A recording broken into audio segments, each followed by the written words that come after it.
Hi friends, welcome. ఈరోజు మనం రెస్పిక్యూర్ LS syrup యొక్క ఉపయోగాలు, సైడ్ ఎఫెక్ట్స్ మరియు దీన్ని ఏ విధంగా ఉపయోగించాలన్న విషయాలు తెలుసుకుందాం.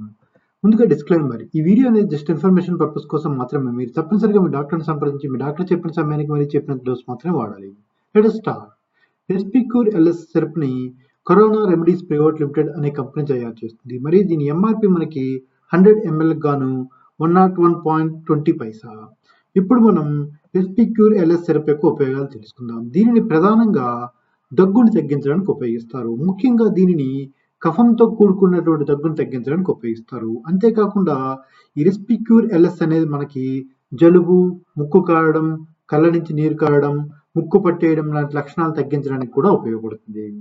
ఈ రెస్పిక్యూర్ ఎల్ఎస్ అనేది మనకి ప్రధానంగా మ్యూకస్, ఈ కఫాన్ని, చీముడిని పలుచగా చేసి ఊపిరితిత్తుల నుంచి ఈ కఫం సులభంగా బయటికి రావడానికి ఉపయోగపడుతుంది. అందువల్ల మీరు ఈ సిరప్ వేసుకున్న హాఫ్ అన్ అవర్, ఇలా ఒక 20 minutes to హాఫ్ అన్ అవర్లో మనకి దగ్గు వచ్చి ఈ ఊపిరితిత్తుల్లో ఉన్నంత కఫం అంతా కూడా బయటకు వచ్చి మీకు చాలా ఫ్రీగా బ్రీత్ చేయగలుగుతారు.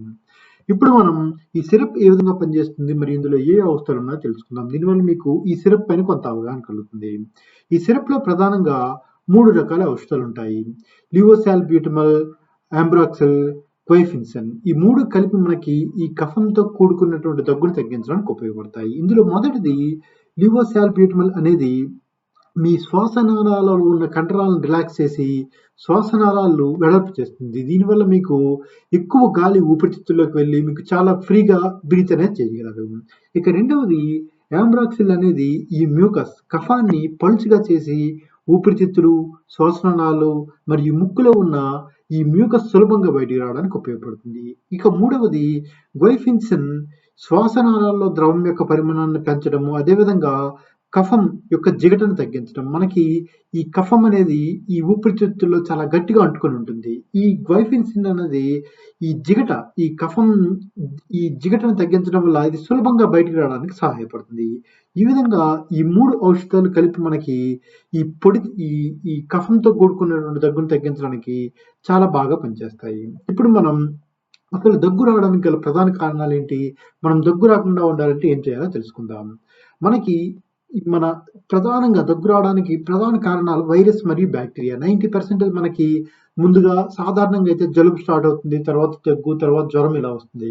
అయితే మ్యాక్సిమం మనకి ఎక్కువ శాతం వైరస్ మరియు బ్యాక్టీరియా నుంచి మనకి ఈ దగ్గు అనేది వస్తుంది. మనం ఈ వైరస్ మరియు బ్యాక్టీరియా మన శరీరంలో రావడానికి 90% కారణం మన చేతులు మరియు మన ముక్కు.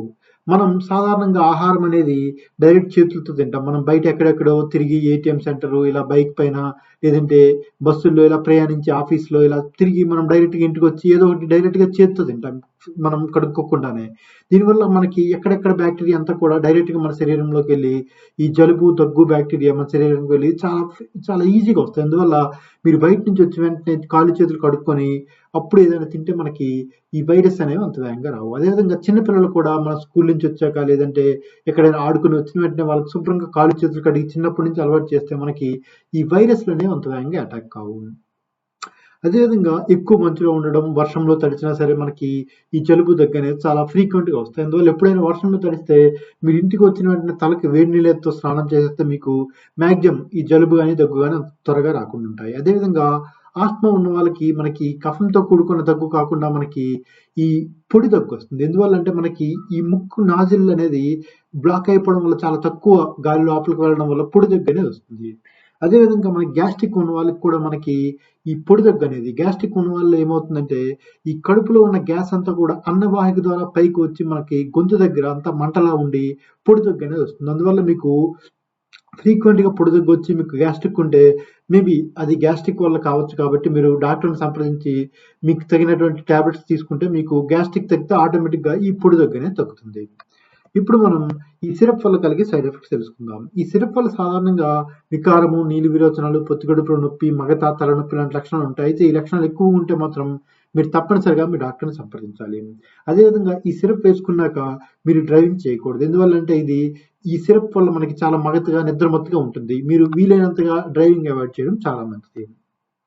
అదేవిధంగా ఈ సిరప్తో పాటుగా సాధారణంగా మనం సిరప్ వేసినంత మాత్రాన ఈ దగ్గు కానీ, జలుబు కానీ అంత త్వరగా తగ్గవు. మనం ఈ సిరప్తో పాటుగా వేడి నీళ్లు, అదేవిధంగా వేడి వేడి ఆహారం తింటే మనకి చాలా వరకు ఈ దగ్గు అనేది కంట్రోల్‌లోకి చాలా త్వరగా వస్తుంది. ఇప్పుడు ఈ సిరప్ ఏ విధంగా వాడాలో తెలుసుకుందాం. దీనిని మీ డాక్టర్ చెప్పిన సమయానికి మరియు చెప్పినంత డోస్ మాత్రమే వాడాలి. అదేవిధంగా మీ డాక్టర్ ఎన్ని రోజులైతే వేసుకోమంటారో అన్ని రోజులు ఖచ్చితంగా వేసుకోవాలి. అదేవిధంగా ఈ సిరప్ వాడే ముందు బాగా షేక్ చేసి అప్పుడు మాత్రమే వేసుకోవాలి. అదేవిధంగా దీన్ని డైరెక్ట్ సన్‌లైట్‌లో ఉంచకూడదు. కూల్ అండ్ డ్రై ప్లేస్‌లో ఉంచాలి. అదేవిధంగా ఈ సిరప్ మీరు వేసుకునే ముందు ఒకసారి ఎక్స్‌పైరీ డేట్ చూసి ఎక్స్‌పైరీ డేట్ లోపు ఉంటే మాత్రమే వేసుకోవాలి.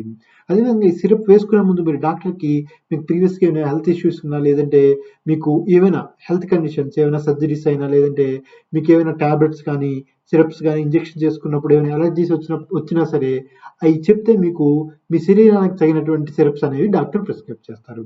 ఓకే ఫ్రెండ్స్, ఈరోజు మనం రెసిప్క్యూర్ ఎల్ఎస్ సిరప్ యొక్క ఉపయోగాలు, సైడ్ ఎఫెక్ట్స్ మరియు దీన్ని ఏ విధంగా ఉపయోగించాలన్న విషయాలు తెలుసుకున్నాం కదా!